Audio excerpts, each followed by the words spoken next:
Bonjour et bienvenue dans cette deuxième partie de la vidéo qui concerne notre sol. On vous invite à aller voir la première partie sol et solivage si ce n'est pas encore fait.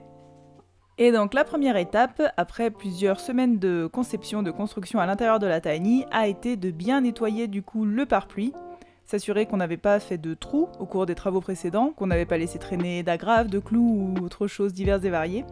On a aussi terminé de jointer les orifices du sol dans lesquels passent nos brides. Là aussi, si vous vous demandez de quoi on parle, on vous renvoie à notre première vidéo sur le sol et solivage. On est venu mettre en place nos évacuations, donc au niveau de la douche et du futur évier.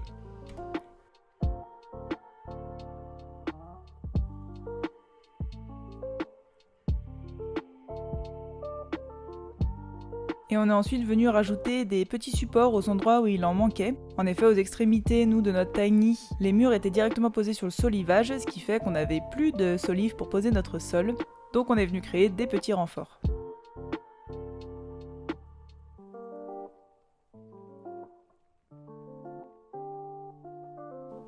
On est venu ensuite mettre en place notre isolant, donc ce coup-ci on a choisi de la laine de mouton, que pour le coup on a eu plutôt en vrac, et qui a l'avantage d'être extrêmement légère, ça pèse environ 10 kg du mètre cube, et c'est aussi du coup forcément très écologique. On a fait le choix de ne pas en mettre dans les murs, étant donné que c'est quand même quelque chose qui risque de se tasser pas mal avec les vibrations de la maison à chaque fois qu'on va rouler. En revanche pour le sol, ça nous semblait pas être trop un problème. Pour le coup, il faut bien garder la laine, c'est-à-dire qu'il faut bien l'aérer et pas la laisser sous forme de gros blocs comme elle est en fait au moment où on ouvre l'emballage. Donc pour ça, vous pouvez utiliser une cardeuse ou tout simplement vos petites mains. Donc la nôtre, elle vient du site matériaux-naturel.fr et on a utilisé environ 20 kg pour faire un équivalent 10 mètres carrés.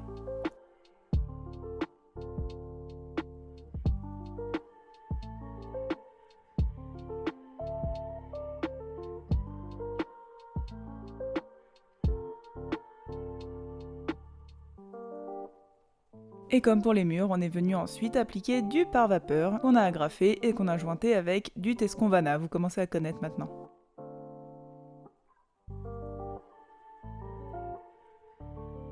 Là encore, on a choisi un sol qui est en un seul panneau de bois. On a réussi à trouver des panneaux de 5 mètres, sachant que la profondeur de notre tiny house c'est 4,80 m. Donc oui, ça pesait assez lourd, mais oui, ça valait carrément le coup.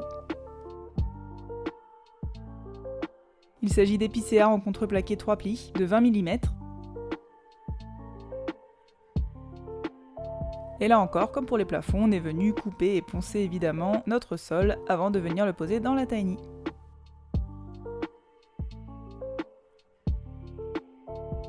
Donc là vous voyez qu'on y est presque et hop, petit effet de magie, le sol est posé. Et oui, ma caméra m'a lâché au moment crucial.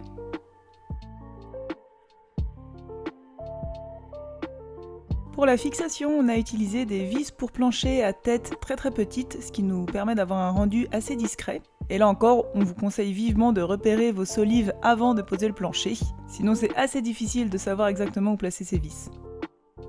Donc en termes de poids, on a un petit peu réfléchi à ce qu'on faisait avec le sol, étant donné qu'il y a des larges parties de sol qu'on ne verra jamais, étant donné qu'il y aura des meubles dessus qui eux aussi ne bougeront a priori jamais. Et donc ça peut être astucieux en termes de poids peut-être de pas réfléchir à faire tout son sol exactement pareil, de la même épaisseur et du même poids dans l'intégralité de la maison. Nous on a choisi de poser le même sol partout pour moins se prendre la tête, et par contre on pense faire la majorité de nos meubles sans fond du coup, pour économiser un peu de poids et éviter de superposer deux surfaces qui auraient exactement la même fonction, la même utilité.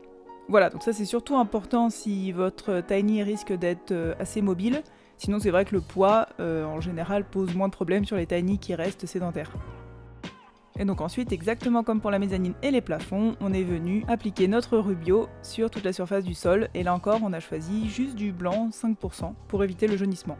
On parle beaucoup plus de comment appliquer cette huile et un peu de quoi il s'agit dans notre vidéo sur les plafonds. Et on répète encore une fois que si vous utilisez des produits à base d'huile de lin, il faut absolument imbiber d'eau les chiffons, les éponges dont vous êtes servi après utilisation, parce que l'huile de lin au contact de l'air, eh ben, elle s'oxyde et l'oxydation ça crée de l'autocombustion et du coup ça a fort risque de départ de feu. Là encore, vérifiez bien la composition de vos produits et lisez bien les petites lignes, celles qui sont tout en bas mais qui sont en rouge. Et c'est tout pour cette vidéo. Comme toujours, on espère qu'elle vous a plu. Si c'est le cas, n'oubliez pas de nous mettre un petit j'aime et un petit commentaire, ça permet de soutenir la chaîne et de promouvoir la vidéo. Pour toute question, n'hésitez surtout pas non plus à nous laisser un commentaire. On peut aussi en discuter directement sur Instagram @lemonde-autour. Merci encore d'avoir regardé cette vidéo et à très bientôt.